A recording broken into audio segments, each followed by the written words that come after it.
turtii muraasa booddee walitti deebineerra waa'ee koronaa dubbachaa jirra. Ani qopheessaan qophii kana Abdii Dingataati akkasumas Dr Sanbataa Guuttataa waliin jirra. Egaa daawwattoota keenya waa'ee koronaa irratti miidiyaalee addunyaarra waan jiru walii wajjin dubbachaa turre. Dr egaa kan biraan miidiyaalee addunyaarra kan jiru keessaa tokko waa'ee mana barumsaati. Barattoonni mana barumsaatti deebi'an immoo hin deebiin kan jedhu even Aljazeeraan BBC'n CNN miidiyaaleen gurguddaan gabaasaa jiru. Saayintistoonni illee yaada waliin faallaa ta'e kan isaanii ibsachaa jiran. Maal argitanii? Dhugaadha amma kuni manuma ofiitti deebi'anii yoo ilaalanii yaada falmii biyya alaa jiru gara maatii ofiitti ijoollee ofiitti yeroo deebisanii ilaalanii sammuma kee keessatti iyyuu yaadi lamaanuu wal falma. Mucaa koo ergumoo mana barumsaatti tursu. Mani barumsaa banamu amma fakkeenyaaf carraanaa kennan banamu maadhii sammumti koyyuu wal falmuu danda'a. Yaadi lamaanuu jechuudha. Garuu maalidha? Koronaan kun baduudhaaf hin dhufne. Turuudhaaf dhufe akka madableechuunis jechaa ture. Wanta yeroo gabaabaa keessatti hin bada jennee eegnu miti. Kanaaf maal gochuun irra jira? Barumsi immoo hamma inni badutti eeguun rakkisaadha. Kanaaf amma maalidha? Jireenya haaraa koronaan kun utuu jiru barumsatti ijoolleen akkamiin deebi'uu dandeessisa jiru irratti san irratti mari'achuutu tarii gaarii natti fakkaata malee wal falmisiisaadha. Yaaduma nama tokko keessatti iyyuu yaadi lamaanuu wal falmuun isaa nafu jedhee yaadan kuma namooti adda adda falmanii malee addunyaa irratti dhuguma amma ishuun guddaan isa kana jechuudha. Ijoolleen adeebi'anii hin deebi'inii isa jedhu. Egaa gabaasaaleen ba'aa jiranii yaada saayintistootaati. Yaadi garee tokko talaalliin dhufee namni hundumtuu talaalame malee mana barumsaa erguun riiskii baay'ee qabaa jedhanii kan dubbatan jiru. Yaadi gama tokkoon dhufu garuu eeggannoo kanaan dura nuti amma already biyyi lafaa cufamee ture almost iddoo baay'ee isaati Afrikaa irraan haala Ameerikaa jennu Awurooppaa biyyoota hunda jechuu dandeenya. Middle East biyyoonni baay'een cufamanii turan. Garuu amma deebi'anii banamaniiru utuma talaalliin hin argamin mataasaa jechuudha. Tokkoffaa cufnee achuma naafuu hin dandeenyu. Socho'uu qaba biyyi lafaa. Garuu maal jedhanii warri humti mana barumsaa deeman suni akka amma namoonni eeggataa jiran kanatti eeggachuu qabu. Eeggannoon godhamuu qaba malee hamma talaalliin dhufuttis eeguun nurra hin jiru kan jedhu yaada falmisiisaa lamatu kaa'aa ture. Vaaksiniin dhufu malee keessumaa ekspertoonni Ameerikaadhaa vaaksiniin dhufuu qabaa jedhuun kanneen gara Chaayinaa keessa jiru immoo jalqabaniiru isaan mana barumsaa. Fakkiin kunis kan nutti agarsiisu akkaataa isaaniitti nyaatanii dhuganidha.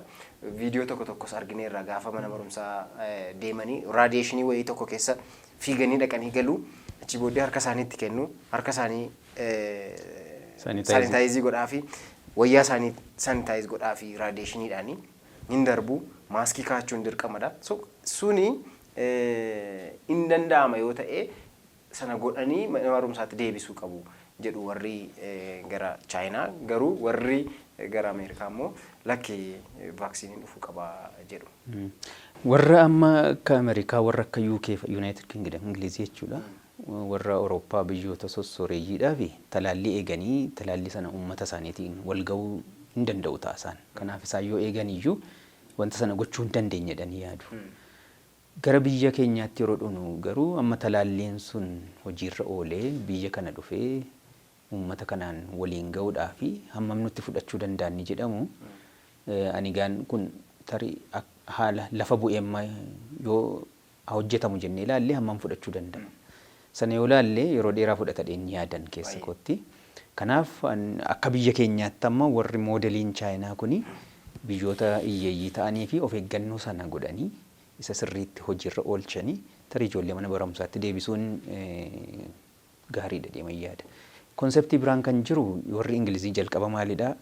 Kun vaayirasiidha waan ta'eedhaaf namoonni baay'ee yeroo infektidii ta'an deemanii herd immunity wanta jedhamu jira. Ofii isaaniitii namni isaanii dandamachuu jalqaba. sun uummata keessatti dandamannaan sun hin faffaca'a. Sana jechuun dhukkubi sun akka nanni ofuma isaatiin iyyuu talaallii uummateetu ofirraa ittisa waan jedhu konseptiin sunis tureera waan ta'eedhaaf tarii bifa amma biyya keenyaatti yookiin biyyoota hiyyeeyyii irratti yoo laalle talaalliin sun dhufee uummata kanaan waliin gahuudhaaf yeroo dheeraa fudhachuu waan danda'uu fi waa'ee herd immunity kanas abdii godhachaa of eeggannoo jiruuni ijoollee mana barumsaatti deebisuun tarii gaarii ta'a laata waan jedhudha kan yaada koo keessatti kan qabu. Egaa baay'ee cimaa ta'uu danda'a eeggannoo jiru gochuudhaaf keessumaa namoonni mana keessa high risk ta'an maybe daa'imman irratti wantoota vaayirasiin kun argisiisaa ture keessaa gara UK'tti wanti argamaa ture jira autoimmune disease wantoota baay'ee weird ta'an explanationiin nama dhabsiise irratti mul'ataa ture ijoollee irratti garmalee baakteeriyaa kana vaayirasii kana faayitii gochuudhaan kan ka'e qaama isaanii irratti wanti mul'ataa ture tokko tokko jira garuu ijoollee baay'ee miidhaa akka hin turre argineerra jechuudha kan du'an jiraatan illee garuu baay'inaan ijoollee miti kan inni miidhaa ture wanti sodaatamu egaa ijoolleen kun cross contaminationidha yookaan nama biraarraa fuudhanii gara maatii high risk ta'anitti geessuu danda'u laata waan jedhamus sodaan jira. Kanaaf eeggannoon hundinuu akkuma isin jettan godhamee manni barumsaa utuu jalqabamee waan jedhu qabanis. Dhugaadha. Kaan immoo maalidha wanti nuyi argaa jirru amma gara warra Ingilizii Ameerikaatti yookiin Awurooppaa fi Ameerikaatti dhiibbaan ni geessise yookiin miidhaan ni geessisee fi naannoo keenyatti miidhaan ni geessise garaagara. Kun egaan nuuf abdii tokkodha.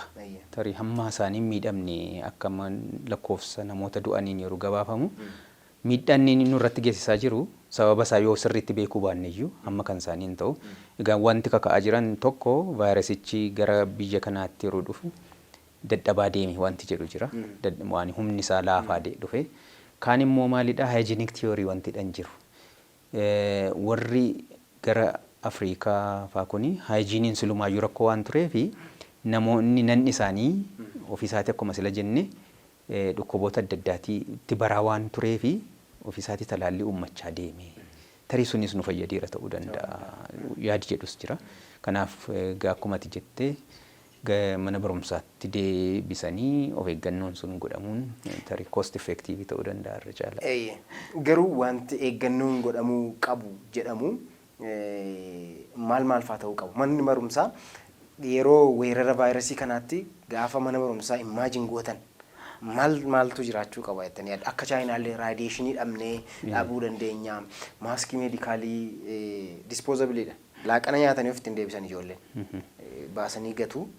Laaqana gaafa nyaatan haaraa kaawwatu. So guyyaatti yoo xinnaate lama isaan barbaachisa jechuudha. Meedikaal maaskii uffatu. Akka isaaniillee dhabnu akka biyya keenyaatti maaltu jiraachuu qabatanii. Sun egaan waan manaa jalqabadhee yaada. Ijoollee ofii yeroo hunda hordofu utaalloomtillee yoo qabame utaalloodhumaan illee yoo qabamanii mana tursu mana barumsaa yeroo ga'an immoo tempereechariin isaanii ilaalamuun gaariidhuma natti fakkaata waan amma hojjetamaa jiru. Kilaasii keessatti gaan yeroo hundumaa hordoffii barbaaduu danda'u walirraa faffageenyaan teessisanii bireekii bahuu danda'u egaan sana dhowwuun rakkisaa ta'uu danda'a. Akkamittiin akka ijoolleen egaan tapha gosa adda addaa jiraachuu danda'a yeroo bireekii ba'anii isarratti wanta fakkeenyaaf baay'inaan qaama isaanii akkan utuu walitti hin siqin taphachuu wanta isaan danda'an addaan baasanii sanarratti yoo tarii xiyyeeffatanii gaarii natti fakkaata. Kaan egaan manatti yeroo galanis taaksiidhaan galu yeroo sanatti maaskiin sun godhachuunis warri fuudhanii galanis hordoffii gochuu tarii barbaachisoo ta'uu danda'a yaada.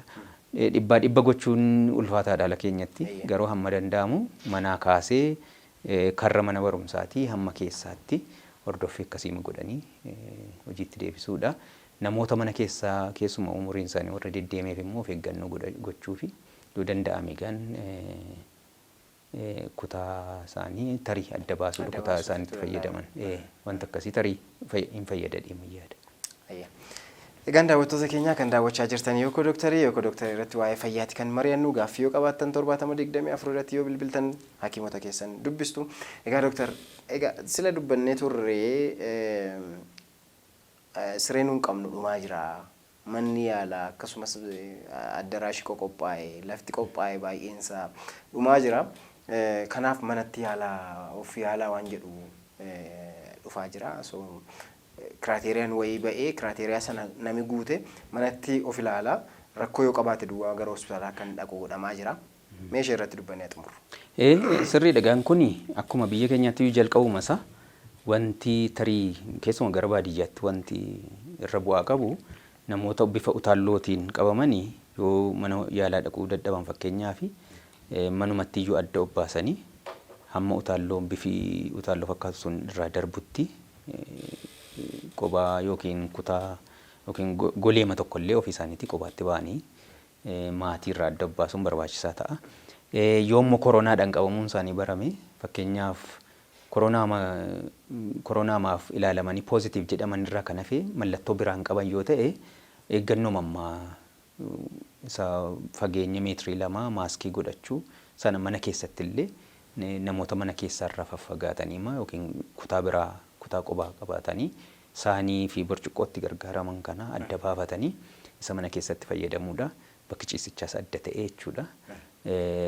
Yoo kutaa addaan qaban ta'e illee manumarraallee sirriitti fageenyin sun eegamuu qaba. Yoo qaamni ho'uun jiraate paarastaamolii mafaa waan akkasii fudhatanii garuu wanti isaan hordofanii hafuura kutuun jiraannaan mana yaalaa dhaquun dirqama ta'adha jechuudha.